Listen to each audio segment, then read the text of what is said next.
Hari ini kita akan masuk, saudaraku, pada bagian yang terakhir, nggak berasa ya. Dari firman Tuhan di bulan Februari ini. Saya nggak tahu dengan saudara, tapi saya pribadi selama bulan Februari ini, saya merasa firman Tuhan itu getting deeper. Boleh saya tanya, ada berapa banyak dari saudara yang terus mengikuti sepanjang bulan Februari ini? Boleh lambaikan tangan saudara. Saya melihat tangan-tangan terangkat. Saudara yang terus mengikuti ya, saya berdoa, rema demi rema itu mengubahkan kehidupan saudara. Dan ini jujur ya saudaraku, saya khotbah malam ini I'm so excited. I'm so excited, really. Hari ini saya akan berbicara satu topik yang sangat penting sekali saudaraku untuk orang Kristen. Covenant for Dominion. Covenant for Dominion. Nanti sepanjang firman ini, tangkap yang satu ini dulu aja saudaraku. Saudara dan saya, sejak from the very beginning, engkau ditentukan dan diciptakan untuk berkuasa. Tangkap itu dulu. Saudara pegang itu dulu. Nanti sepanjang semua yang akan saya bawa saudara, nanti saudara akan bisa melihat dokumen aslinya itu kayak apa. Dan kalau saudara bisa nangkep itu, the power to have dominion, kuasa untuk saudara itu bisa berkuasa, itu akan jadi atas kehidupan saudara. Karena yes, saudaraku, since the very beginning, sejak dari awal mulanya, bahkan saudara itu sudah dikasih surat kuasa to have dominion. Pastor, what do you mean? Surat kuasa, saudara, in case saudara terbiasa dengan perjanjian ya saudaraku. Surat kuasa itu Pak, ada hal-hal tertentu kadang kita tidak bisa lakukan sesuatu saudaraku. Yang hanya bisa dilakukan kalau kita diberi surat kuasa. Ketika saudara diberi surat kuasa yang tadinya engkau gak punya otoritas atau wewenang, engkau gak berhak, engkau gak bisa. Tapi kalau saudara pegang surat kuasa itu, apa yang tidak bisa jadi bisa. Yes, engkau punya wewenang, engkau punya hak, engkau punya power untuk exercise atau melakukan sesuatu yang tadinya engkau gak punya. 1 bulan ini saudaraku kita sudah belajar, Alkitab saudara, your Bible is the book of covenant. Itu kitab perjanjian, di dalamnya kita sudah belajar saudaraku terdiri dari pasal, ayat yang mengandung hak, kewajiban, detail-detail semuanya tentang perjanjiannya, gitu. Oke, tangkap ini dulu ya saudaraku. Dan by the way, di dalam kitab saudara itu, di dalam buku yang saudara pegang itu, terdapat yang namanya surat kuasa. Hari ini saya akan mengajak saudara untuk membongkar semua dokumen itu. Sehingga kau tahu how to exercise power to have dominion. Tangkap dulu ya saudara. Jadi nanti sepanjang firman ini saudara jangan bingung karena saya akan terus-menerus membuka Alkitab. Karena itu semua dokumennya ada di sana. It's there in front of you.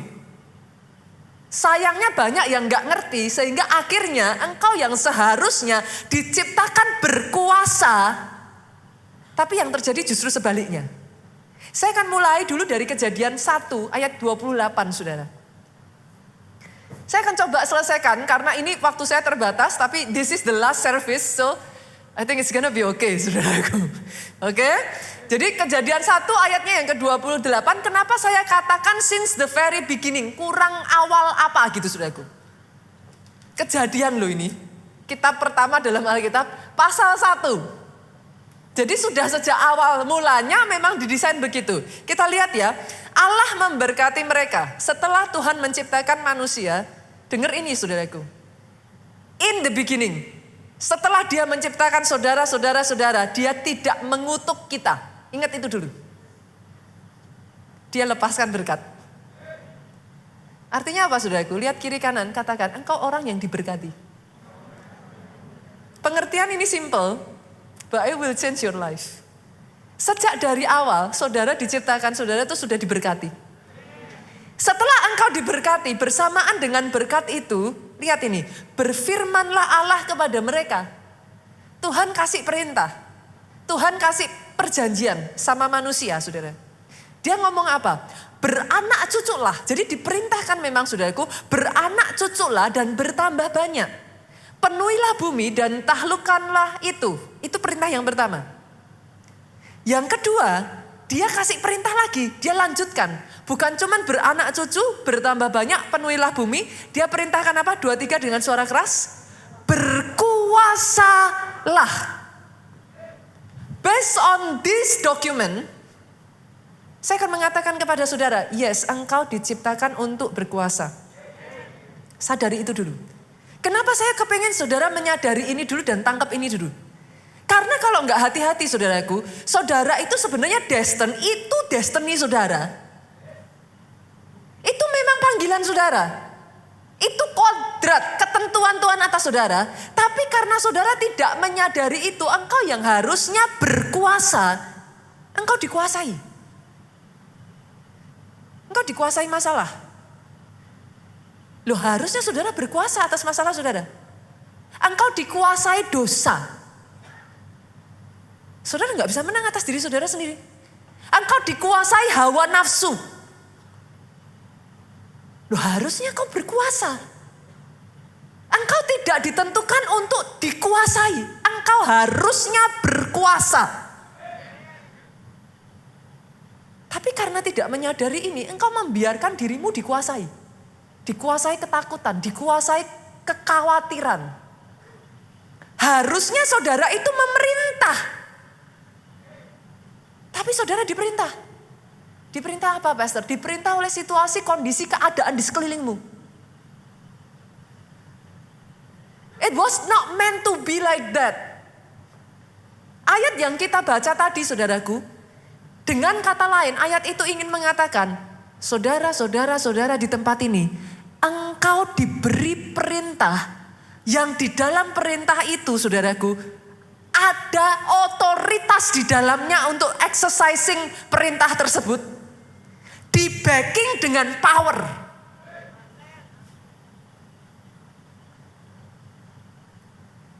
Doa saya ketika kau tahu kebenaran ini ya, sejak dari hari ini.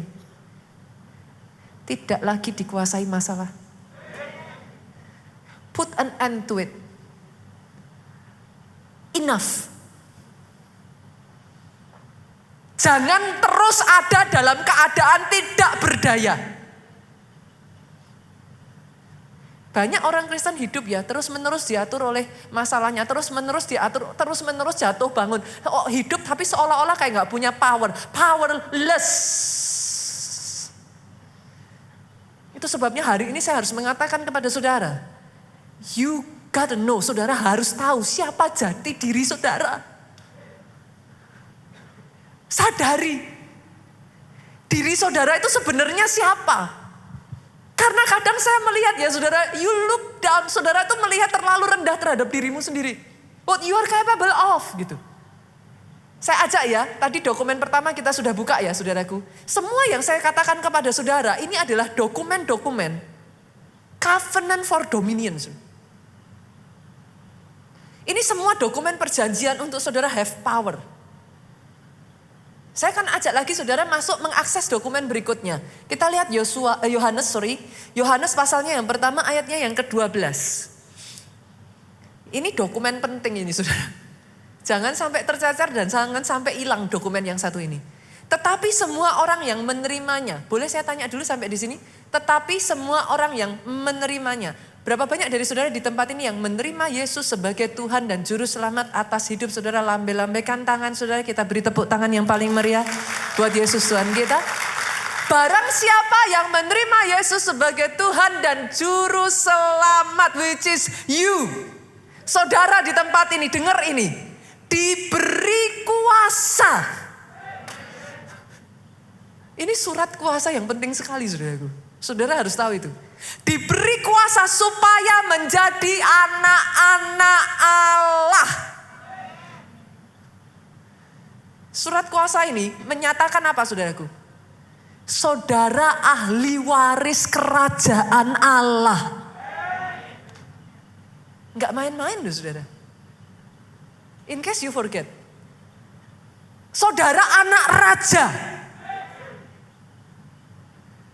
Artinya apa? Dokumen ini berbicara tentang apa? Dengar ini baik-baik saudaraku. Engkau bukan orang yang powerless.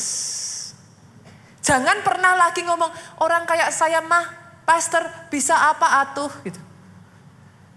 Saya cuman orang kecil. Saya nggak bisa apa-apa pastor. It's an insult to your heavenly father. Maaf saudaraku, itu penghinaan.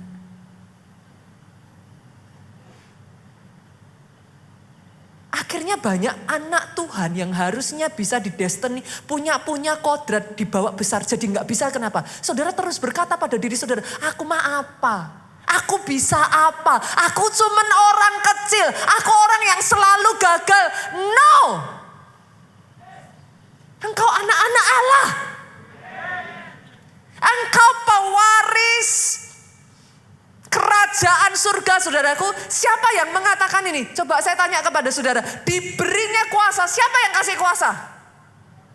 Sang pencipta langit dan bumi itu kasih saudara surat kuasa yang menyatakan engkau ahli waris. Sejak dari hari ini sadari saudaraku.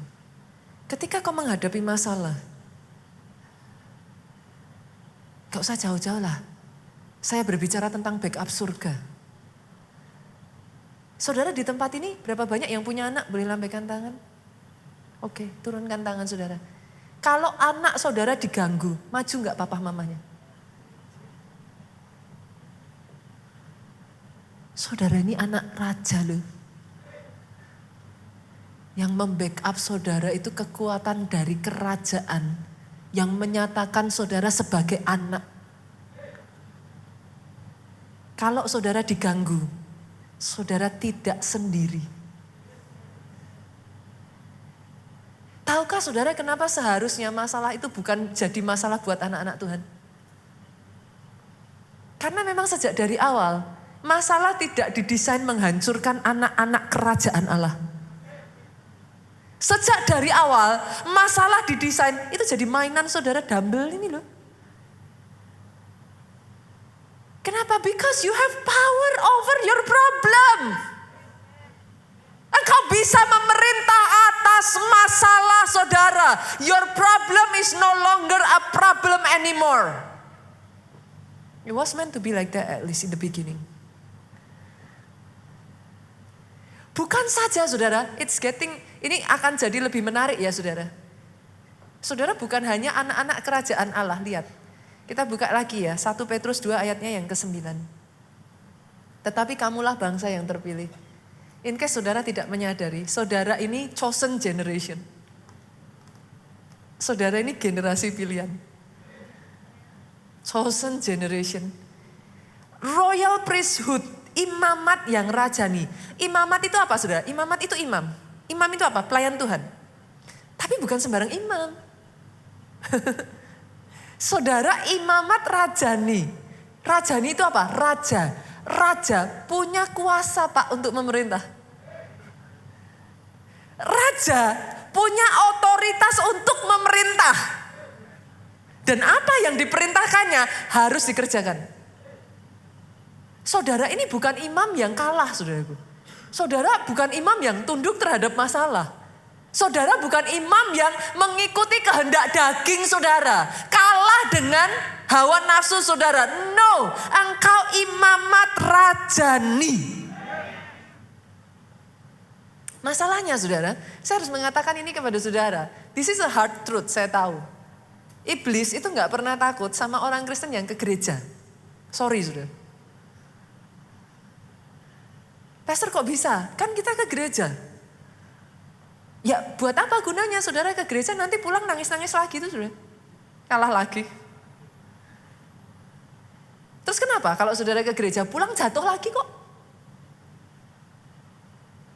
Iblis takut sama orang Kristen yang tahu kebenaran. Dia takutnya sama orang Kristen yang tahu kebenaran. Kenapa saudaraku? If you know the truth shall set you free. Kenapa iblis paling takut sama orang Kristen yang tahu kebenaran? Karena lebih dari saudara, dia tuh tahu kebenarannya.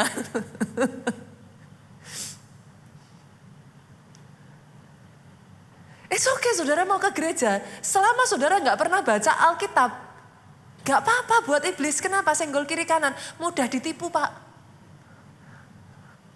Nah saudara gak tahu kebenarannya kok. Saudara gak tahu perjanjiannya kok. It's easy untuk iblis mempermainkan saudara. Kenapa? Umatku binasa because lack of knowledge. Karena gak ngerti. Iblis bisa main-mainin saudara sesuka hatinya dia. Sampai saudara tahu kebenaran dan menyadari kebenaran itu. Kenapa butuh saudara menyadari engkau diciptakan untuk berkuasa? Kenapa butuh saudara menyadari itu? Karena hanya ketika kau menyadari itu, engkau bisa mengambil full power and exercise the power. Ketika saudara nggak menyadari kebenaran itu, iblis dengan gampang mermainkan saudara. Masih ingat apakah saudara kurang belajar dari pengalaman sejarah? Pertama kali iblis mendatangi Adam dan Hawa, apa yang iblis katakan? Adam, Hawa, makanlah buah pengetahuan baik dan jahat ini. Kamu akan jadi seperti Allah. Bisa-bisanya tuh Adam sama Hawa kena tuh saudaraku. Ketipu tuh. Oh really? Aku mau. Sini. Loh. Kalau saudara baca ya, sejak dari awal itu sudah tertulis. Manusia diciptakan serupa dan segambar dengan Allah. Jadi Adam dan Hawa gak perlu makan tuh buah pengetahuan baik dan jahat untuk jadi serupa dengan Allah. Dia sudah diciptakan serupa dan segambar dengan Allah. Ngeri ya saudara? Ngeri ya? Itu sebabnya saya mengatakan, saya tahu ini hard truth ya. Saya tidak mengatakan untuk saudara tidak ke gereja. Tapi it's not enough. Saudara harus tahu perjanjiannya. Karena kalau enggak, jangankan kita. Bos kita aja, iblis tuh berani mainin loh saudara. Pada saat Yesus itu menjadi manusia di muka bumi ini. Jangankan saudara. Bos kita loh. Iblis berani kok datang kok. Apalagi kita. Tapi lihat apa yang dilakukan bos kita, saudaraku. Lihat apa yang dilakukan Yesus ketika dia didatangi oleh iblis. Dia nggak banyak bicara. Dia slow aja, saudara. Dia selalu mengatakan apa? Ada tertulis. Ada tertulis. Saudara cukup menyadarkan iblis, posisinya dia dan posisi saudara. That's it. Itu sebabnya saya mengatakan kepada saudara, kalau saudara menyadari sejak dari awal engkau diciptakan untuk berkuasa. Tidak boleh engkau dikuasai daging. Tidak boleh engkau dikuasai masalah. Itu illegal. Tidak sesuai perjanjian. Dan yang tidak sesuai perjanjian, kalau saudara diem ya nothing happen. Rumah saudara disewa, sesuai perjanjian, harus digunakan dengan baik. Rumah saudara dirusak, saudara diem. Ya saya mah bisa apa pastor? Saya mah apa pastor? Saya cuma orang kecil. Ya nothing yang akan terjadi. Tapi rumah saudara dirusak, bawa dokumennya. Saudara harus tahu perjanjiannya. Bawa dokumennya, tuntut hak saudara. Tunduklah kepada Allah, lawanlah iblis, maka dia akan lari daripadamu. Saya sungguh berdoa ya saudaraku ya. Pemahaman ini mengubahkan pola pikir saudara. Saudara tidak lagi tertunduk. Kalau mau tepuk tangan yang paling meriah saudara. seharusnya firman Tuhan itu seperti ini, saudara.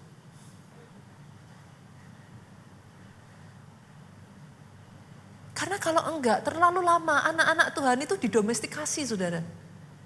Apa? Domestikasi itu dijinakkan, saudara. Dikerdilkan. You must know how much you are capable of.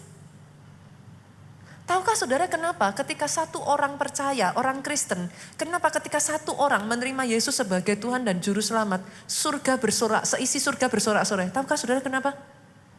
Karena di atas sana ya saudara, mereka tahu satu singa dilepaskan ke dunia, saudara.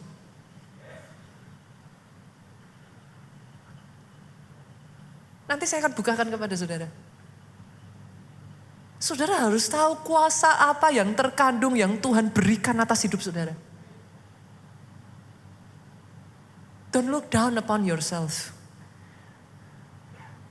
Engkau diberi kuasa menjadi anak-anak Allah. Hari ini saudaraku, saya akan membagikan kepada saudara. Karena kalau saudara tidak mengerti hal ini ya. Pernah dengar cerita anak Raja Wali yang dibesarkan di tengah anak ayam? Pernah ya? Pernah ya? Saudara harus tahu yang namanya Raja Wali. Dia itu kalau sama badai, angin badai. Dia itu dancing in the wind. Badai itu buat dia alat untuk dia justru bisa terbang lebih tinggi. Jadi Raja Wali itu gak takut dengan badai. Beda dengan anak ayam. Coba lihat anak ayam kalau ada badai. Apa yang dilakukan anak ayam? Cik, cik, cik, cik, cik, cik, cik, cik, cik, cik, cik. Lari, takut saudara. Jangan pernah menghindari masalah. Percuma. Masalah dengan kita itu seperti rel kereta dengan kereta api. Saudara mau lari kemana? Selama orang hidup pasti akan ada masalah. But it's okay. Sama seperti Raja Wali, dance with the wind. You will just fly higher. Saudara itu akan, badai itu membawa saudara itu bisa terbang lebih tinggi. Tapi kalau anak ayam, saudara itu cuma apa sih? Ceker-ceker di bawah tanah, berharap syukur-syukur puji Tuhan dapat 1-2 ekor cacing.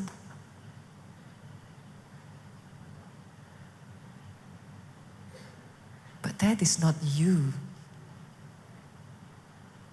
That is not you. Jangan mau jadi anak Tuhan yang didomestikasi. Mengaum kembali sudah. Surga aja tahu kok, satu orang bertobat, they rejoice. Mereka bersorak-sorai karena ada satu singa dilepaskan ke bumi. If you only understand the power He has given you.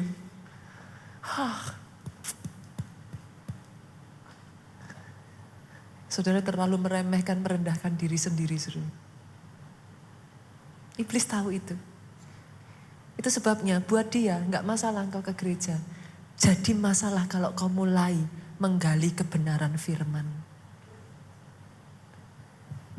Saya sudah pernah katakan ini, kepikir nggak kalau nonton drakor nggak ngantuk toh? Baca firman dikit ngantuk toh? Loh saudara pikir itu kebetulan? Loh itu peperangan loh di alam yang saudara nggak lihat. Ada banyak orang berpikiran dan berkata, nggak usah lah, udah baca-baca nanti kan besok minggu juga dengar firman. Not enough. Not enough. Saya sudah pernah mengatakan ini saudaraku. Selama seumur hidup saudara, saudara tuh nggak akan pernah bosan makan kan? Sama. Manusia bukan hidup dari roti saja, tapi setiap perkataan yang keluar dari mulut Allah. Kalau untuk makanan jasmani, saudara makan seumur hidup. Kenapa untuk makanan rohani cuma seminggu sekali?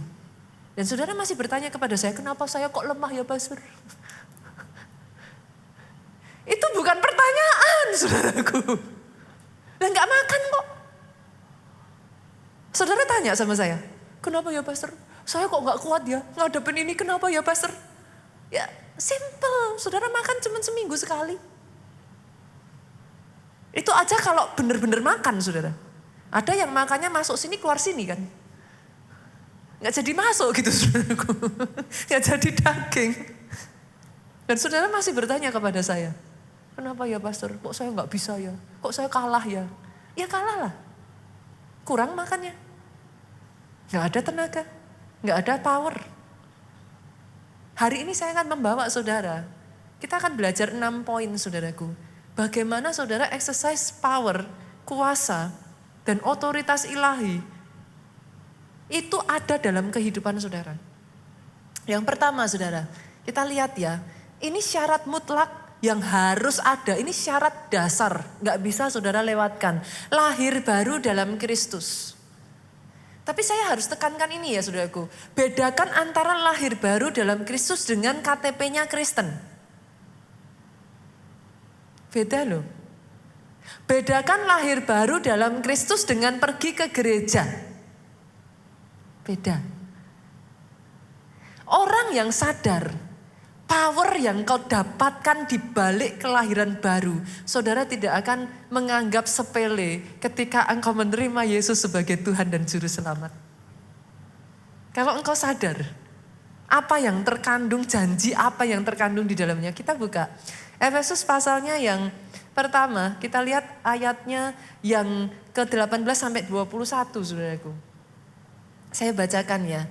Supaya ia menjadikan mata hatimu terang. Jadi tujuan dari ini ditulis saudaraku adalah mata hati kita itu terang. Matanya terang. Kalau matanya terang apa? Agar kamu mengerti. Kalau matanya gelap masih ada selubung susah untuk ngerti. Ini ditulis supaya matamu itu terang. Agar mengerti. Mengerti apa? Pengharapan apakah yang terkandung dalam panggilannya.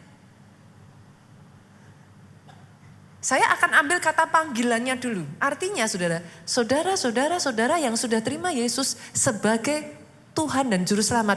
Orang-orang yang dipanggil.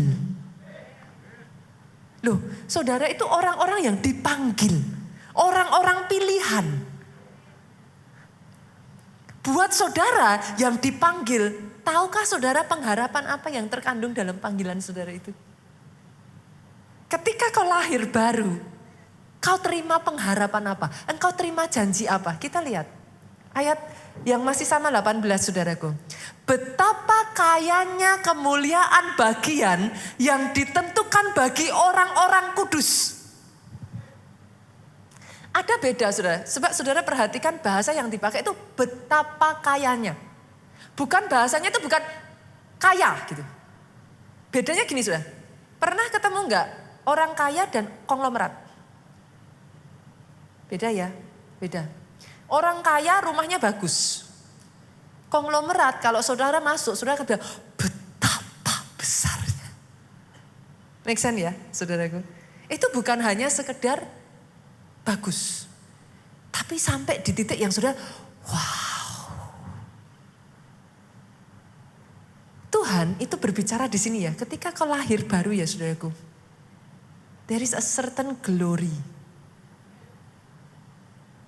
Itu dipulihkan atas hidupmu.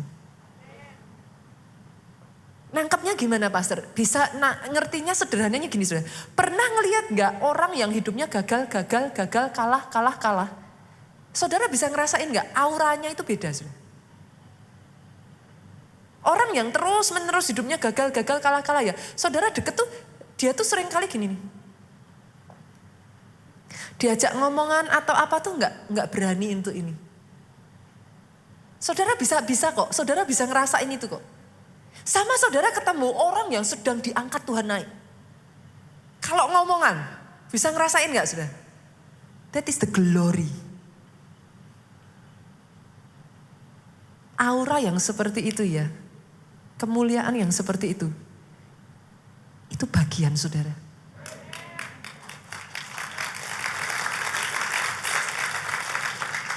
Sejak dari hari ini, jangan berjalan dengan muka tertunduk, lesu, seolah-olah engkau orang kalah.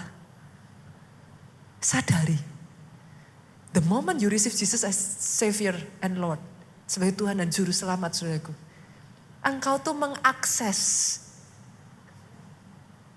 satu kemuliaan yang betapa kaya. Bukan hanya itu saja saudaraku. Kita lanjut lagi ayat 19. Dan betapa hebat kuasanya bagi kita yang percaya. Sorry ya saudara, ayat ini enggak untuk semua orang ya. Karena tadi ada tulisannya, betapa hebat kuasanya bagi semua orang? Enggak. Bagi siapa? Bagi orang yang percaya. Kenapa saya katakan orang benar hidup oleh iman? Kemarin saya kotak-katik tuh perkataannya. Orang benar tidak bisa hidup tanpa iman. Betul kan sudah? Saya kotak-katik lagi. Orang benar mati tanpa iman. Boleh dong? Orang benar hidup oleh iman. Saya negatifkan semua. Orang benar tidak bisa hidup tanpa iman. Saya rubah lagi. Orang benar tidak bisa hidup apa? Mati. Tanpa iman. Betapa besarnya, hebatnya kuasanya bagi kita yang percaya. Pertanyaannya, saudara percaya enggak? Kan yang jadi masalah itu. Padahal kuasa yang diberikan setelah saudara lahir baru, kenapa kok sampai surga bersorak-sorai? Karena yes, surga tahu. Begitu kau lahir baru saudaraku, ada certain power yang diberikan kepada saudara. Jenis kuasa kayak apa? Saya bacakan saudaraku. Kuasa yang dikerjakan di dalam Kristus dengan membangkitkan dia dari antara orang mati. Ini jenis kuasa yang kayak gini loh saudara. Dan mendudukkan dia di sebelah kanannya di surga. Kuasa yang jauh lebih tinggi dari segala pemerintah dan penguasa. Kuasa dan kekuasaan dan kerajaan tiap-tiap nama yang dapat disebut. Bukan hanya di dunia ini saja, melainkan juga yang di dunia yang akan datang. Ini kuasa yang besar sekali loh saudara. Ini gak main-main. Diakses langsung saudara dapat begitu kau terima Yesus sebagai Tuhan dan Juru Selamat. Itu sebabnya the moment you receive Jesus as Lord and Savior, surga bersuka cita. Karena itu dirilis saudara. Saudara yang tadinya hidup di dunia ini tanpa kuasa, sekarang setelah kau terima Yesus, you receive such power. Tapi masalahnya ditulis di sana tadi itu ada sedikit tadi itu loh saudaraku. Bagi orang yang percaya. Masalahnya kita orang Kristen tuh kadang gini Pak. Kita jujur ya. Kita tuh sukanya tuh ngotak-ngotakin gitu. Yang ini Tuhan bisa. Yang ini kayaknya enggak bisa. Kalau penyakit ini bisa. Penyakit ini enggak ada harapan. Mana ayatnya? Masalahnya cuma di titik itu aja saudaraku. Tadi ya saudara, saya tuh sampai bersuka cita sekali. Saya ketemu satu orang dari gereja kita yang ada di Jepang saudara. Dia datang ke Indonesia. Karena dia percaya saudaraku. Dan dia memang hidup di sekitar lingkungan yang susah untuk percaya. Dia cerita saudaraku, satu kali saudara. Saya tuh ngerenungan ketika tadi saya dengar ceritanya dia ya saudaraku. Berjalan bersama dengan Tuhan ya saudara. Saudara itu akan melihat kuasa yang beyond belief saudara. Itu yang saya alami saudara. Itu yang saya rasakan ketika saya berjalan bersama dengan Tuhan saya. Orang ini tadi bercerita kepada saya satu kali saudaraku. Dia itu punya kayak mengelola sebuah hotel gitu di Jepang saudara. Nah, dia ke Indonesia, dia cari tenaga kerja, dia bawa ke sana gitu. Di Jepang itu ada aturan-aturan tenaga kerja tertentu saudara. Saya ceritakan ada dua kesaksiannya dia, saudara. Satu kali, saudaraku, salah satu dari si tenaga kerjanya ini bikin masalah, saudaraku. Dan akhirnya entah bagaimana tangannya ini kayak semacam terpotong patah, saudara. Benar-benar divideokan itu patah. Dia cerita, Pastor, saya udah tak tahu di Jepang saya mesti gimana ini, tangannya patah. Tapi saya ingat khotbah yang pastor sampaikan. Saya percayai. Sepanjang malam. Karena ini dari tempat yang berbeda, saudaraku, dari tempat yang lain. Jadi dia belum bisa ke sana. Sepanjang malam dia nggak tidur saudara. Dari mulutnya cuma ngomong, Bapak, dia nyebut Tuhan itu Bapak. Bapak, tersambung tangannya Bapak. Tersambung tangannya Bapak. Itu sampai dia tidur. Temennya cerita ngomongnya tuh tersambung tangannya Bapak. Tersambung tangannya Bapak. Ketika dia pergi, dia ketemu orang ini. Dokternya sampai gini, kok bisa? Kok bisa? Kok bisa? Tangan itu pulih sama sekali seolah-olah nothing happen. Tersambung utuh. Operasinya batal, saudaraku.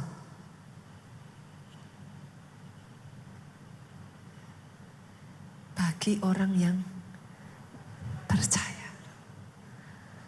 Saya nggak tahu apa yang saudara percayai. Bahkan sementara saya mengatakan ini pun ada sebagian dari saudara ngomong gini, kok bisa? Kebetulan kali pastor. Dia cerita lagi saudara. Di Jepang itu ada salah satu hukum saudara yang menyatakan kalau orang kerja di sana sampai melarikan diri. Perusahaan yang menampung orang ini itu didenda 2 miliar saudara. Sekali lagi, jemaat kita ini berdoa saudara. Tuhan, gimana caranya? Karena kalau enggak, dia bertanggung jawab atas perusahaan itu dan harus membayar 2 miliar atau selama 5 tahun enggak boleh ambil tenaga kerja dari luar negeri. Itu pilihannya saudara. Aduh, dia tadi cerita sama saya, Pastor, saya tidak tahu. Yang saya tahu, saya cuma punya bapak saya punya bapak saya. Saya langsung ingat kata-kata pastor, doa puasa. Dia doa puasa saudaraku. Dia doa puasa. Dia minta sama Tuhan, kembalikan orang ini. Ownernya, teman-teman semua yang bekerja bersama dia ngomong sama dia, nggak mungkin, orang sudah lari kok. Nggak mungkin balik. Orangnya tuh sudah lari sebulan sudah. Nggak mungkin balik, nggak bisa, nggak mungkin. Dia berdoa, ditanya sama Tuhan, kamu minta apa? Tuhan tanya sama dia, saudaraku. Hari ke-7 dia berpuasa, Tuhan tanya, kamu minta apa? Tuhan, aku cuma minta kembalikan orang ini. Sempat terlintas di benaknya, saudaraku. Tuhan itu kayak bicara, orang yang orang ini tuh tangannya tuh suka megang dadanya gini, saudara. Apa mau dibalikin? Karena sakit jantung, gitu. Terus dia bilang, jangan Tuhan, jangan. Nanti kalau balik karena sakit jantung tetap harus dibawa ke rumah sakit gitu kan saudaraku. Terus dia bilang, kembalikan saja orang ini Tuhan. Tuhan bicara sama dia, nanti tanggal 13 bulan depan orangnya akan balik. Tanggal 15 orangnya akan datang sama kamu dan balik lagi bekerja. Jangan tepuk tangan dulu Pak. Semua orang menertawakan dia Pak. Pemiliknya ininya semuanya tertawa. Kamu tuh ya mimpi apa ya? Orang sudah pergi 1 bulan kok. Gak mungkin balik. Kamu bisa ngatain tanggal 13, tanggal 15. Dari mana? Gak mungkin. Tadi dia bercerita, temennya yang menyaksikan saudaraku bersama dengan dia. Tanggal 13 itu dia sedang duduk di Shinkansen saudaraku. Handphonenya di tangannya berdering. Nomor orang itu menghubungi dia saudaraku. Orang itu telepon nangis-nangis dan bilang, Kak, aku mau balik Kak. Kak, boleh gak aku balik Kak? Exercise the power saudara. Alami sendiri. Rasakan kalau engkau hidup dengan power di tanganmu, dengan hidup powerless, itu beda. Tapi yang kedua, gak cukup lahir baru saudaraku. Yang kedua, harus paham perjanjian Tuhan yang ada di firman-Nya. Kalau saudara gak paham, saudara gak bisa exercise. Kalau saudara gak paham, saudara gak bisa nuntut hak saudara. Saudara harus paham. Matius 22 ayat 29 ngomong gini, Yesus menjawab mereka, kamu sesat sebab kamu tidak mengerti kitab suci maupun kuasa Allah. Akhirnya kamu tersesat. Karena kamu gak ngerti kitab suci. Kamu harus tahu dulu powernya saudaraku. Tahu dulu apa sih yang ada di dalamnya. Kita buka lagi ya saudaraku, kita lanjut ya, gak apa-apa ya, baca banyak ayat gak apa-apa ya saudaraku ya. Jadi saudara bisa ngerti gitu. Apa sih dokumen-dokumen ini semua bukan hanya karangan saudara. Ini dokumen yang selama ini sudah ada tapi gak pernah saudara baca. Karena gak pernah saudara baca, saudara gak pernah tahu. Dan saudara tidak pernah berpikir berarti aku bisa ya pastor ngelakuin hal yang sama. Bisa. Kalau kau percaya. Kalau kau percaya. Bisa. Kalau kau percaya. Ayat ini ngomong saudaraku, 2 Petrus 1 ayat 4. Dengan jalan itu, Ia telah menganugerahkan kepada kita janji-janji yang berharga. Pak, janji yang Tuhan berikan buat saudara itu bukan janji yang murahan. Janji yang berharga dan yang sangat besar. Jadi saudara harus tahu dulu. Alkitab saudara itu di dalamnya mengandung janji yang berharga dan sangat besar. Itu sebabnya orang yang di dalam Yesus destininya besar. Karena memang sudah dijanjikan begitu. Janji yang berharga dan sangat besar itu yang terdapat di dalam firman, kalau saudara akses olehnya, kamu boleh mengambil bagian dalam kodrat ilahi. Divine nature, saudara. Bahasa Inggrisnya. Kodrat ilahi itu membuat apa, saudara? Engkau luput dari hawa nafsu dunia yang membinasakan dunia. Ada di sini yang berkata, saya nggak bisa. Kita ini gimana, pastor? Apa bisa menang terhadap hawa nafsu? Bisa. Saya jawab bisa. Bisa. Ada ayatnya kok. Saya nggak asal ngomong kok, saudara. Kalau saudara menyadari janji itu, and then you tap into it. Saudara itu mengakses yang namanya kodrat ilahi. Kita manusia ya saudaraku, hidup itu secara nature. Nature itu apa saudaraku? Nih, ini nature saudara. Nature itu kita tergantung hukum gravitasi. Ini nature. Tapi ketika saudara sudah mengakses janji-janji itu, engkau dibolehkan masuk ke dalam kodrat ilahi. Apa itu kodrat ilahi, saudara? Kodrat ilahi membuat Petrus, Pak, yang tadinya penakut, Petrus yang tadinya panasan, Petrus yang tadinya jadi orang pertama yang menyangkal Yesus. Kodrat ilahi ketika dia akses, dia jalan, bayangannya menyembuhkan orang sakit. Itu kodrat ilahi. This is why I love Nigeria. Mereka understand this covenant. Dan mereka mengakses itu. They get it. Itu sebabnya di sana saudaraku, kesembuhan itu terjadinya begitu rupa. Just like that. Di sini ketika saya berbicara tentang kesembuhan, saya bicara tentang mujizat. Saya gak habis pikir saudaraku. Saudara harus menyadari satu hal ini, 80% yang Yesus lakukan, dia itu menyembuhkan orang sakit, mengusir setan, membangkitkan orang mati, mengadakan mujizat dan tanda ajaib.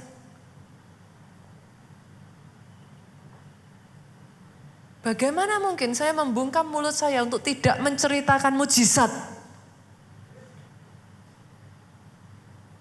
That is what my Jesus do. Tapi jangan salah saudaraku. Jangan salah. Nanti saya akan bukakan kepada saudara. Sama-sama jadi orang Kristen ya. Saudara harus tahu kebenarannya. Karena ketika saudara mengerti kebenarannya. Saudara bisa mengakses. Bukan nature yang manusia biasa gak bisa lakukan. Tapi saudara bisa masuk kodrat ilahi. Yang harusnya kau gak bisa. Tapi kau bisa. Bukan hanya itu saja, kita masuk lagi ya. Kita lanjutkan ya, pastor, tapi bagaimana caranya? Saya bisa melakukan itu, ada syaratnya saudara. Ada syaratnya. Nah ini, tergantung saudara. Semua itu tergantung saudara kok saudara. Di dalam perjanjian, itu tuh tergantung saudara. Satu hal yang membuat saya itu, saudaraku, angkat tangan dengan Nigeria adalah saya tahu. Di Nigeria itu, disitulah saya belajar. Everything depends on you. Itu tersedia. But depends on you. Mau nggak? Mau ngikuti nggak? Mau ngelakuin nggak? Kenapa? Syaratnya apa? Kita lihat saudara. Simpan ya ayat ini, Ulangan 17 ayat 18 sampai 20. Apabila ia duduk di atas tahta kerajaan, siapa yang duduk di atas tahta kerajaan saudara? Raja dong. Prajurit boleh duduk di atas tahta? Diusir saudara. Nggak bisa. Apabila ia duduk di atas tahta kerajaan, ini bicara office of a king. Posisi seorang raja, saudara. Apabila dia duduk di atas tahta kerajaan, haruslah ia menyuruh menulis baginya salinan hukum ini menurut kitab yang ada pada imam-imam orang Lewi. Artinya kalau saya terjemahkan dengan bahasa kita, saudara, haruslah dia punya Alkitab. Kalau dia mau duduk di atas tahta itu, kalau zaman dulu bukan Alkitab, Torah, saudara. Salinan kitab. Nomor 1 Pak, haruslah dia punya Alkitab. Oke ya, gak apa-apa ya saudara, saya terjemahin gini supaya saudara nangkep ya. Maksudnya bagaimana? Lanjut lagi. Bukan cuman punya Alkitab, habis punya Alkitab apa saudara? Itulah yang harus ada di sampingnya. Saya tanya dulu, yang ada di samping saudara apa saudara? Itulah yang harus ada di sampingnya. Dan by the way, bukan cuma punya Alkitab, harus ada di sampingnya. Lanjutkan lagi ya saudaraku, 2, 3. Dan, boleh dengan suara keras bersama-sama 2, 3. Dan, haruslah ia membacanya seumur hidupnya. Wow. Kemarin kita belajar dari Ulangan 28 ayat 1 ya saudara, masih ingat ya? Kalau saudara mau mengakses blessing di ayat 2 sampai ayat 15, syaratnya apa? Dengar baik-baik. Lakukan dengan setia. Masih ingat ya? Kata setia di sini diterjemahkan dengan seumur hidupnya.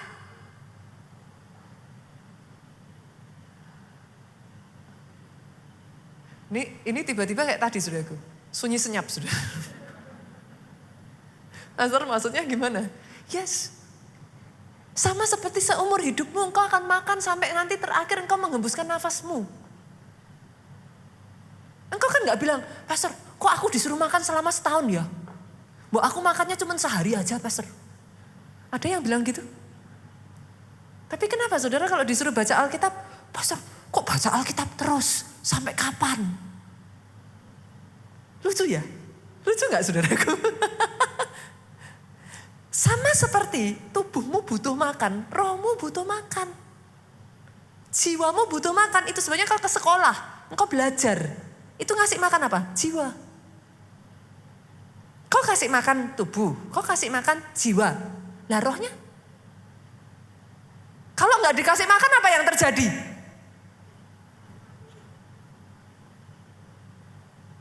Enggak heran saudara, ketika rohmu lemah, yang ngambil alih siapa? Kan tubuh kita ini terdiri dari apa? Roh, jiwa, tubuh. Kalau rohnya lemah, kan harus ada nakodanya dong. Siapa yang ngambil alih? Jiwanya. Jiwa terdiri dari apa? Pikiran, perasaan, kehendak. Buat yang perempuan jangan heran kau diombang-ambingkan perasaan toh. Kenapa? Simple. Rohmu gak kuat. Capek gak? Capek. Hidup kayak gitu tuh capek. Kenapa? Lah rohnya lemah, gak dikasih makan terus kok. Kok saudara bingung? Ya yang ngambil alih yang kuat. Yang kuat tinggal yang mana? Kalau yang kuat pikiran ya pikiran yang ngambil alih. Kalau yang kuat kehendak ya akhirnya terus hidup dalam dosa terus kau gak bisa mengendalikan dirimu. Sampai titik tertentu, kalau saudara maaf saudaraku. Melihat yang di luaran sana kadang saudara bisa mengerti yang saya maksudkan.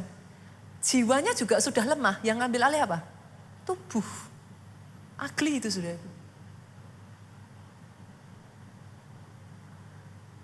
Sudah tidak lagi punya ini, sudah rohnya sudah sampai di titik ambang batas, jiwanya sudah di ambang batas, yang ngambil alih itu tubuhnya dia. Tapi pastor saya nggak ngerasa apa-apa tuh. Nggak ngerasa sampai ada masalah sudah. Nanti ketika masalah datang, itu saudara akan tahu dengan fondasi apa engkau dibangun rumahmu. Pasir atau batu karang. Nanti kelihatan kok saudara. Ketika masalah datang, lihat aja. Saudara lihat, panik. Saudara, kalau rohmu kuat, kokoh loh saudara. Kokoh. Saya tuh paling seneng lihat orang-orang yang rohnya kuat. Kenapa? Ngadepin masalah, gak goyang dia. Getar ada pasti, gentar ada, takut ada. Tapi habis itu pasti bisa. Harus bisa. Bersama Tuhan pasti bisa. Jangan menyerah, jangan mundur, maju terus. Kenapa? Rohnya kuat, dia bisa nopang perasaan dan pikirannya dia. Dia bisa menghandle itu, dia bisa contain it. Gitu. Sama pandemi kerasa gak saudara? Kadang ada waktu-waktu tertentu kita tuh bisa panik tuh. Tapi kalau rohmu kuat, itu bisa di-contain. Rohmu tuh bisa mengendalikan itu. Tapi kalau rohmu gak kuat saudara, buyar, udah habis. Saudara bisa panik, saudara bisa kayak yang dicekam ketakutan begitu rupa. Saudara. Kenapa? Rohnya. Itu sebabnya dikatakan harus dibaca terus seumur hidup. Tapi masalahnya gak berhenti sampai situ tuh saudara. Tak lanjutin ya, saya lanjutin ya saudara. Dibaca kenapa? Untuk belajar takut akan Tuhan Allahnya dengan berpegang pada segala isi hukum dan ketetapan itu. Nah ini, boleh gak dibaca dengan suara paling keras? 2, 3. Untuk cuma satu yang baca sebenarnya. Untuk dilakukannya. Jadi Alkitab untuk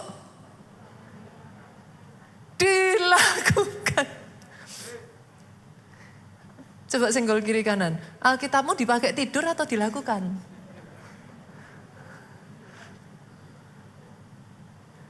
Loh ya jangan tanya sama saya, pastor mana? Pastor khotbahnya hebat ini itu apa? Kenyataannya saya sudah lakuin. Berapa lama? Seminggu. Mana buktinya? Loh, seumur hidup. Baru seminggu mah saudara.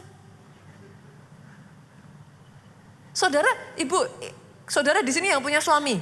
Ada yang bisa, suamiku setia pastor. Berapa lama setia? Seminggu. Setia. Setianya berapa lama? Sebulan. Orang saudara ya sudah 30 tahun menikah kalau suaminya beralih setia akhirnya selingkuh. Saudara bilang dia setia? Udah 30 tahun loh. 30 tahun loh. Saudara bilang dia apa? Gak setia. Tapi sama Tuhan curang tuh. Baru seminggu aja saudara udah bilang. Sudah seminggu. Gak ada saudara. Dilakukannya. Supaya apa saudara? Lihat. Ini yang akan terjadi. Ketika saudara lakukan ini yang akan terjadi. Agar lama ia memerintah. Ia dan anak-anaknya di tengah-tengah orang Israel. Saudara mau hold the office of a king? Ini kuncinya. Firman itu power saudara. Jangan anggap remeh lagi Alkitab saudara. Baca. Yang pertama senggol kiri kanan dulu. Punya Alkitab pak. Pastor saya punya. Di mana? Di handphone. Dicek dulu ke delete enggak? Loh kadang ada loh yang nakal. Loh dulu saya tuh udah download pastor. Lah kok sekarang enggak ada? Lah kemarin udah penuh memorinya. Ya daripada saya enggak bisa download lagi. Ya saya hapus yang Bible. Dicek dulu, ke delete enggak saudara? Habis punya Alkitab, taruh di samping. Habis punya Alkitab, taruh di samping. Baca seumur hidup. Lakukan. Amin, saudara. Masih semangat nih? Ketiga ya, poin ketiga ya. Kita lihat bagaimana saudara. Bangun hubungan dengan sang empunya kuasa saudara. Harus bangun hubungan. Saudara akan takjub dengan bagaimana pentingnya power of relationship ya. Itu.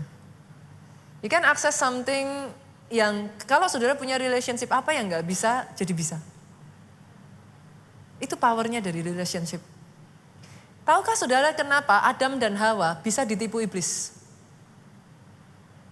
Hubungannya sama Tuhan gak deket. Kalau hubungan deket saudara, gak gampang dikomporin. Suami istri kalau hubungan deket ya, ada orang mau ngomong apa gak gampang panas saudara. Saya tuh masih ingat kok, pernah satu kali saudaraku ada orang ngomong sama saya, pastor. Apa? Saya lihat dengan mata kepala saya sendiri. Pastor Jo jalan sama perempuan lain. Saya tuh cuma senyum, oh iya, tinggi, cantik. Oh gitu ya, lah anak saya tuh tingginya sama saya tinggi dia saudaraku. Anak saya, kalau saudara lihat anak saya sama dedinya, saudara kan geleng-geleng kepala. Saya aja kalau lihat, anak saya itu kalau sama dedinya manja sekali saudara. Jessica itu kalau sama Pak Jo, kita makan bersama ya, pernah satu kali ya, kita makan berempat, saya, dia sama anak saya yang satu lagi. Dia duduk sampingnya Pak Jo ya saudaraku. Itu duduknya Jessica tuh kalau bukan dimarahin ya. Sampai kadang saya punya mami, saya panggilnya mami. Saya punya mami, which is berarti dia punya grandma kan saudara. Itu ngomong sama dia, Jess kamu tuh tulangnya kok kayak sayur katanya. Dia tuh kalau duduk sama dedinya Pak, itu tuh gini nih loh saudara. Terus sambil gini nih ya saudara, terus dia ambil sendok, dedinya disuapin saudara. Itu saya yang di depannya merinding, saudara. Itu anak saya, kalau sama dedinya itu apa, saudara? Mesra sekali. Itu kalau jalan berdua, itu gandengan, bukan cuma gandengan. Dipeluknya gini sambil kepalanya gini, saudara. Tapi karena saya punya hubungannya sama Pak Jo kuat, orang mau ngomong gitu saya ketawa. Coba kalau hubungannya nggak kuat, apa ya? Mana? Loh, bener kan saudara? Loh tapi harus dibuktikan juga loh ya. Pasangannya harus dibuktikan dulu saudaraku. Sama Tuhan juga sama. Kalau hubunganmu sama Tuhan kuat, dikomporin iblis gak kena. Gak kena. Tapi kalau hubunganmu sama Tuhanmu gak kuat, iblis ngomong, mana katanya udah pelayanan, apa, dapat apa. Saudara malah, iya ya. Orang Kristen, gak orang Kristen, gak ada bedanya. Betul. Saudara bisa mengerti maksud saya? Hubungan mesti kuat. Kalau enggak, iblis tuh gampang sekali loh.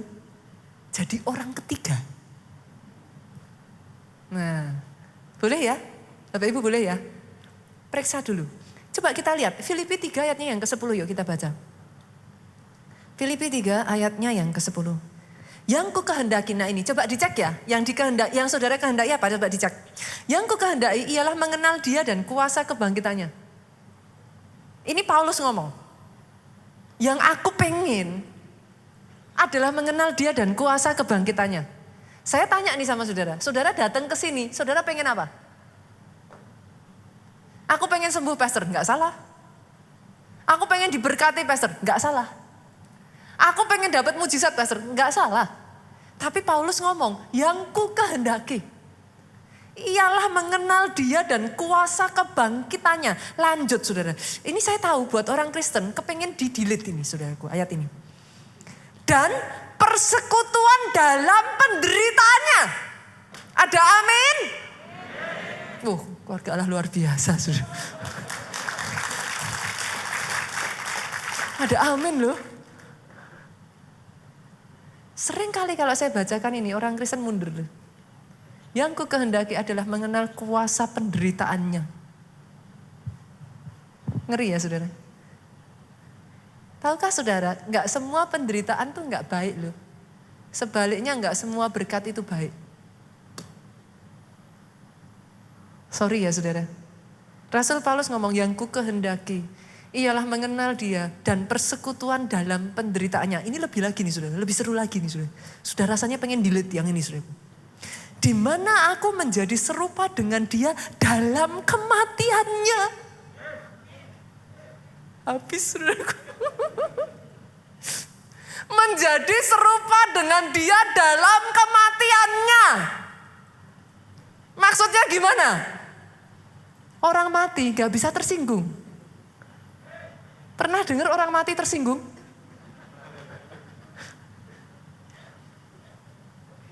Saya tuh masih lihat loh, ada orang Kristen tuh yang kalau datang ke gereja ya, depannya disalamin. Sampai di dia gak tahu kenapa namanya orang kan sudah lagi ngobrol. Lewat. Gak ke gereja lagi. Aku gak disalami. Memangnya gereja cuman satu. Coba senggol kiri kanan. Orang mati. Gak bisa tersinggung Pak. Ayat ini ngomong, yang ku kehendaki adalah menjadi serupa dengan dia di dalam kematiannya. Wow. Saya tuh berdoa ya saudaraku, benar-benar dari tempat ini ya, lahir orang-orang Kristen ya, yang karakternya matang saudara.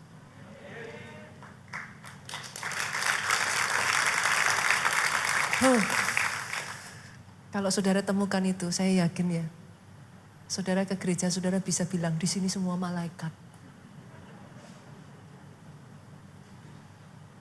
Kenapa ya? Orang kalau dagingnya ini sudah mati ya saudara, disakiti, engkau tetap bisa membalas dengan baik. Pelayananmu tidak dihargai, disalah mengerti, gesekan. That's fine.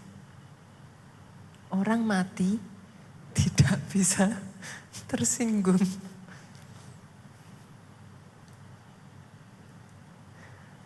Kalau masih hidup dagingnya, jangan heran saudaraku. Gak heran masih bisa menyakiti ya saudara.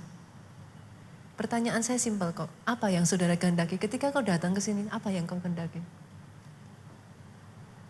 Gak salah saudara, saya mengatakan gak salah. Tadi saya sudah mengatakan. Yes, di gereja ini akan terus diajarkan tentang mujizat. Orang mau gak suka, I don't care. Tapi at the same time saudaraku, di gereja ini diajarkan menderita bersama Kristus. Jangan salah. Kalau berkat datang dalam hidupmu, saudara bilang tolak. Gak kudus gitu saudara. Ada yang gitu. Loh berkat datang ya haleluya puji Tuhan kan. Loh berkat datang kok. Coba senggol kiri kanan gak usah munafik Pak. Orang berkat datang kok yes. Tapi kalau diizinkan Tuhan melalui penderitaan. Kuat kokoh bakoh sampai akhir. Diberkati Tuhan, yes. Minta lebih besar. Kenapa? Supaya kau bisa jadi berkat lebih besar lagi. Tapi giliran engkau diajak Tuhan menderita bersama-sama, menjadi serupa dalam kematiannya, ayo. Jangan mundur, maju terus.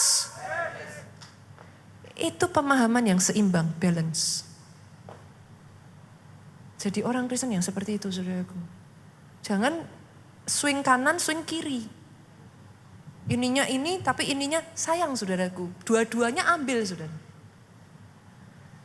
Yang keempat, yang selanjutnya kita lihat ya saudara. Hidup dalam kerendahan hati dan ketaatan. Ini contoh teladan Yesus saudaraku. Lihat ya, saudara mau ultimate power, saudara mau power terbesar. Orang yang menerima the ultimate power, apa yang dia lakukan? Dan dalam keadaan sebagai manusia, Yesus telah merendahkan dirinya dan taat sampai mati, bahkan sampai mati di kayu salib. Itulah sebabnya, that's why, itulah sebabnya Allah sangat meninggikan dia dan mengaruniakannya kepadanya nama di atas segala nama. You want ultimate power, saudaraku? Belajar taat sama Tuhan. Belajar rendah hati ketika diizinkan Tuhan melalui masa-masa yang gak mudah. Jangan dilawan. Jangan karena penderitaan, karena kesalahan sendiri loh ya saudaraku. Itu lain perkara ya saudaraku. Saudara main-main dengan api kebakar ya itu salah saudara sendiri gitu. Tapi ketika Tuhan izinkan saudara diproses ya saudara. Nikmati proses itu. Dengan kerendahan hati minta sama Tuhan petunjuk gimana caranya melalui. Dan enjoy it. Kenapa? Karena gak seumur hidup saudara bisa ngalami itu. Dan ada pelajaran-pelajaran yang hanya bisa kau dapatkan di masa susah itu. Itu gak bisa saudara dapatkan di masa saudara happy. Gak bisa, saudara gak bisa. Mau dipaksa-paksa saudara gak bisa. Tapi di masa susah itu kalau saudara bisa belajar merendahkan hati, taat, nanti akan ada pelajaran yang nilainya kekekalan. Itu. Beda ya, saudaraku, beda. Yang kelima, yuk kita lanjut lagi ya, sudah hampir selesai nih. Menguasai diri dan berpuasa. Ada hubungan sangat besar antara berpuasa dan berkuasa. I'm not just playing with words gitu saudaraku. Ada hubungan yang sangat besar antara berkuasa dan berpuasa. Kenapa? Karena puasa itu saudara menahan lapar. Lapar itu insting paling dasar manusia. Kalau insting yang paling dasar aja, nahan lapar aja nggak bisa, saudara nggak akan bisa menahan diri dalam hal yang lain. Makanya butuh puasa. Oke ya saudara? Jadi kalau saudara berkata kepada saya, Pastor, saya kepengen mengakses power seperti ini. Nggak bisa enggak. Saudara haruslah orang yang suka puasa. Makanya tadi saya ngomong sama saudara. Yang sudah pernah ikut saya ke Nigeria, tahu apa yang saya katakan. Itu akses terbuka lebar kok. Tinggal saudara mau atau enggak gitu aja. Pastor Adeboye itu ngajarin satu hal yang saya enggak pernah lupa ya saudaraku. To be a championship, you must practice every single day as a championship. As a champion, enggak bisa enggak? Kayak saudara mau bertinju ya saudara. Saudara mau tanding nih, tanding sama ini ya. Saudara itu harus terus latih setiap hari. Begitu saudara berhenti, ya sudah, that's it. Saudara enggak bisa lagi jadi championship. Jadi praktisnya tuh harus every single day. Enggak boleh setelah diangkat Tuhan saudara nyaman, berhenti. Doanya berhenti, puasanya berhenti, that's it. Itu harus sesuatu yang harus terus saudara. Every single day jangan lengah. Jangan lengah, terus. Kenapa? Karena ingat ini, iblis itu berkeliling. Saya kemarin ngomong, iblis tidak maha tahu. Catat ini ya, iblis tidak maha tahu. Tapi dia study human behavior. Saudara dikasih nih ya, masalah ya. Saudara ngalami masalah ya. Semakin pondok Daud, semakin dekat sama Tuhan. Tetot, berarti gak bisa. Dia mempelajari itu saudara. Dia ngelihat behavior saudara. Saudara dikasih ini, gimana reaksi saudara? Tetap gak bisa. Justru ketika diberkati, dia lihat reaksi saudara.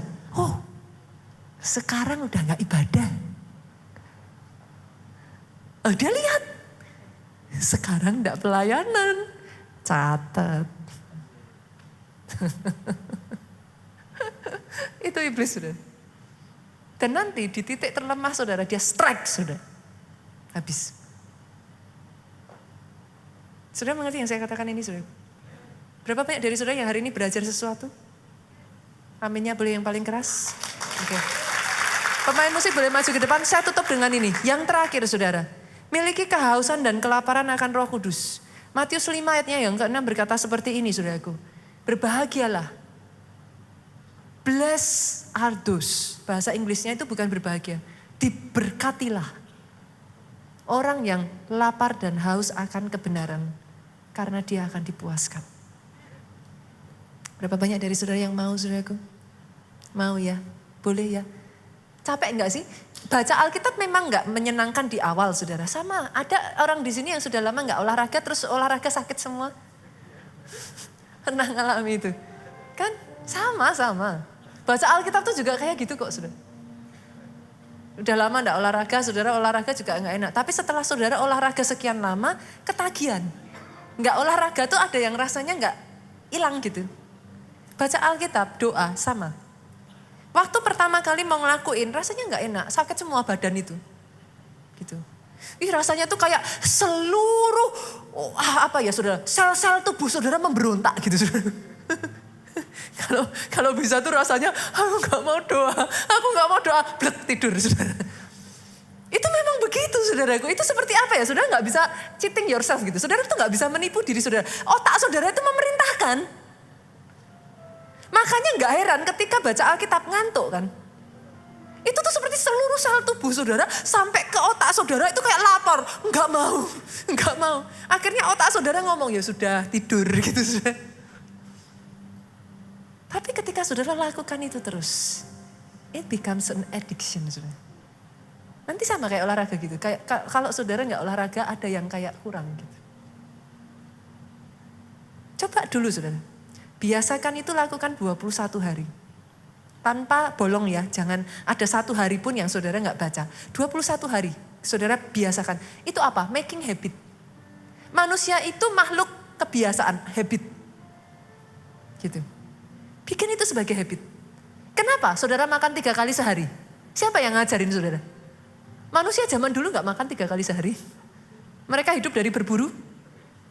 Loh, kalau orang berburu kadang dapat, kadang nggak dapat. Bisa mungkin berapa hari nggak makan, hidup kok. Siapa yang ngajarin saudara makan sehari 3 kali? Kan dari bayi itu. Dibiasain orang tua kan?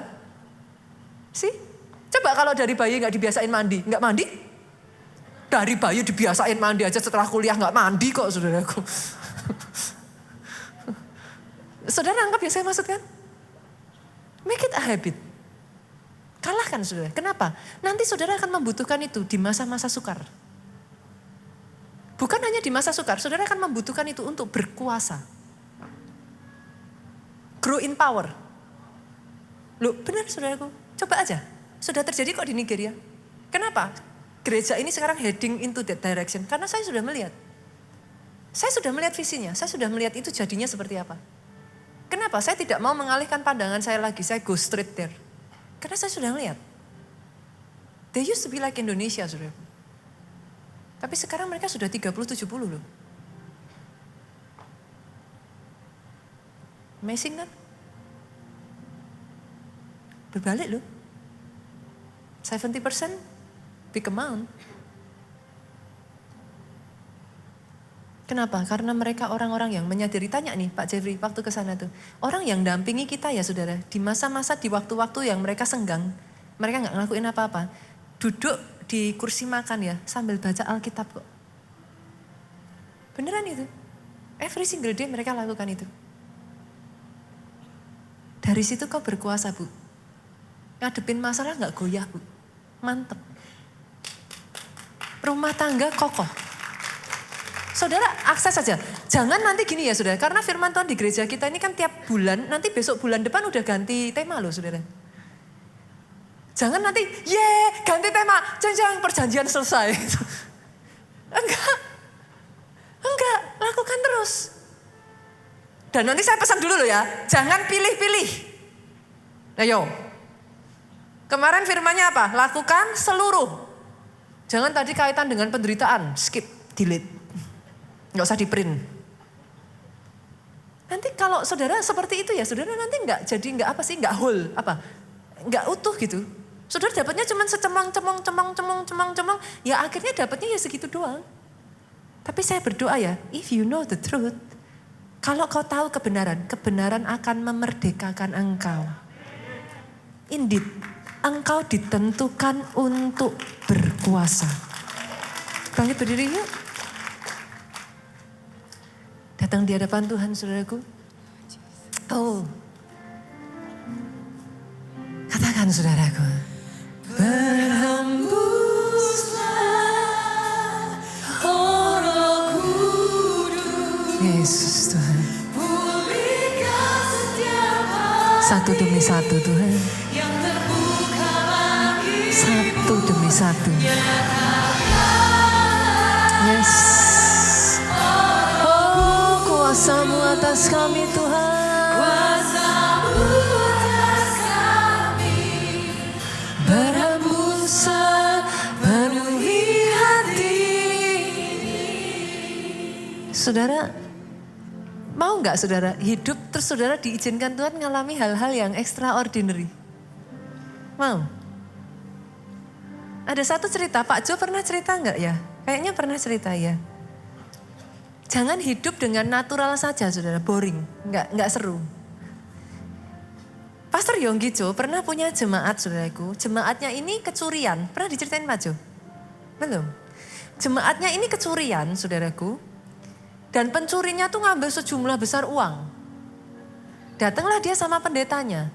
Pastor Yonggi bilang, kamu ambil doa puasa, naik ke atas bukit doa, perintahkan untuk pencurinya ngembaliin uangnya.